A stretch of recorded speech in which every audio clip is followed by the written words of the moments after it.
Merci, Monsieur le Président. Alors moi, j'avais une question sur le modèle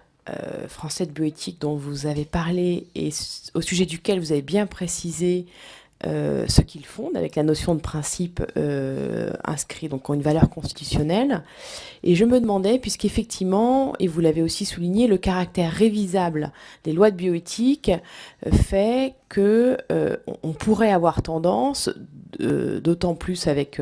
le fait que l'opinion publique, dans le cadre des États généraux, et c'est très bien, se saisit de plus en plus de ces sujets-là, et donc les questions sociétales prennent parfois même le pas sur les questions de bioéthique. Mais comment est-ce qu'on peut être assuré que ces principes fondateurs, et notamment celui de dignité, soient garantis, puisqu'on voit, par exemple, dans votre rapport, que si ce principe de dignité justifie le respect du principe dont d'ailleurs je ne comprends pas s'il en découle, comment est-ce qu'il est relié à ce principe de dignité, les principes par exemple d'indisponibilité, donc ces principes ou ces sous-principes vous font dire qu'il ne faut pas aller qu'il faut continuer à maintenir l'interdiction de la GPA. Alors que, par exemple, dans le cas de l'ouverture de la PMA aux femmes seules, il est tout à fait possible, selon vous, dans le respect de ce modèle français, d'adapter notre code civil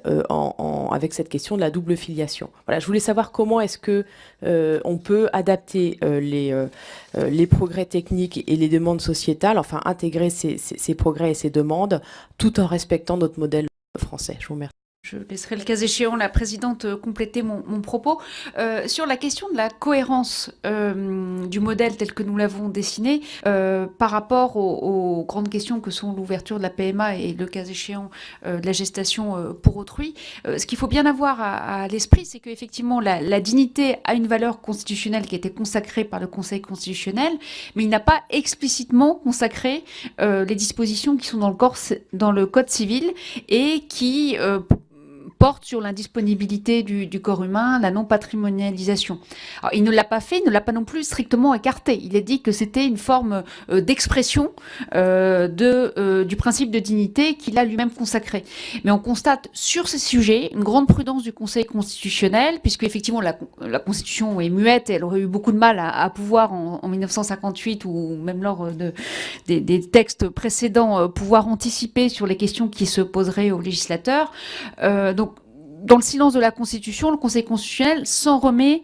au législateur. Mais ce qui nous semble important, c'est tout de même d'essayer de tracer ce qui, à partir de ces principes matriciels en quelque sorte, constitue un cadre qui se caractérise par une certaine pérennité au fil des révisions. Et pour répondre à votre question sur l'AMP et sur la GPA,